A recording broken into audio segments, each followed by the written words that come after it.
Əziz və hörmətli qrup üzvləri, dəyərli bağbanlar, sahibkarlar, fermerlər, hörmətli bizim kənd təsərrüfatı ilə məşğul olan qardaş və bacılarımız.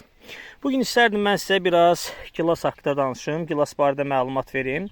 Deməli, gördüyünüz bizim bu gilas sortu öz fərdi, şəxsi təsərrüfatımdan olan öküz ürəyi gilas sortudur. İstərdim sizə onun kalibrini göstərim, baxın.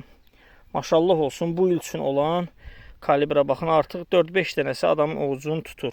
Yəni, çox böyük kalibirdadır, haradasa 36-38 kalibrdir, çox iri sortdur, maşallah olsun. Deməli, bildiyiniz kimi, dünyada gilasın 5 ən məşhur sortu var, hansında ki, öküz ürəyi, necə deyərlər, ikinci yeri tutur. Ruslar buna bıçinaya serça deyirlər. Ancaq birinci yeri hal-hazırda deyilənə görə Redgianta veriblər ki, Redgiant daha çox kalibrdə olur, daha böyük olur.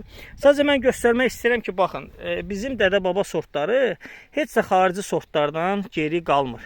İstər Redgiant olsun, istər Premier Giant olsun və yaxud svit ailələri olsun, Valinadır, digərləridir. Yəni, bunların heç birindən geriyi qalmır. Baxa bilərsiniz, çox gözəl kalibrdir, maşallah olsun. Deməli, 10 illik ağacdan 7 belə deyim, karzin eksport mal çıxıb və belə xırda şəkildə də bir 3 karzin də olar, belə zəif mal çıxıb.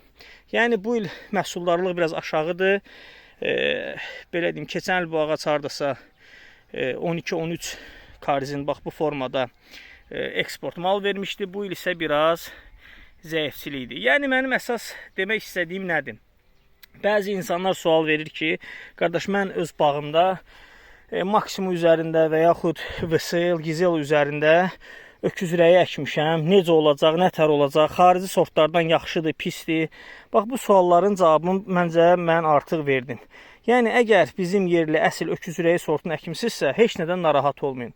Bir də ən çox ağ gilas məsələsi bu saat gündəmdədir. Bəzi təsərrüfat sahibləri deyir ki, bizdə ağ gilaslar var, bilmirik o yaxşıdır, pisdir, yadınızda saxlayın. Əgər o sarı daraqandırsa, o çox gözəl sortdur. Həmin o dediyim 5 ən güclü gilas sortunun arasında ilk, necə deyərlər, 5-liyə daxil olan bir sortdur dünya üzrə və çox gözəl sortdur. Düzdür, qiyməti indi olmaya da bilər, 3 manat, 4 manata satılır, ancaq fakt odur ki, bizim yerli sortdur. Yəni, demək istədiyim odur ki, biz gərək öz yerli sortlarımızın üzərində işləyək, öz yerli sortlarımızı, necə deyərlər, təmsil eləyək, dünyaya tanıdaq ki, digər xarici sortlar, necə deyərlər, bunları üstələməsin. Baxın, görürsünüz, bax, hamısı altı üstü eynidir, gördüyünüz kimi. Maşallah olsun. Allah hamının malına bərəkət versin. Hamımız üçün uğurlu, düşərli, ruzulu bir il olsun. Ümid eləyək ki, gələn il məhsulumuz bundan da çox olacaq. Bundan da keyfiyyətli olacaq və bizim kənd təsərrüfatımız günü-gündən inkişaf edəcək. Təşəkkür edirəm diqqətinizə görə. Kimin nə sözü, nə sualı olsa, buyurub kommentariyalarda qeyd edə bilər.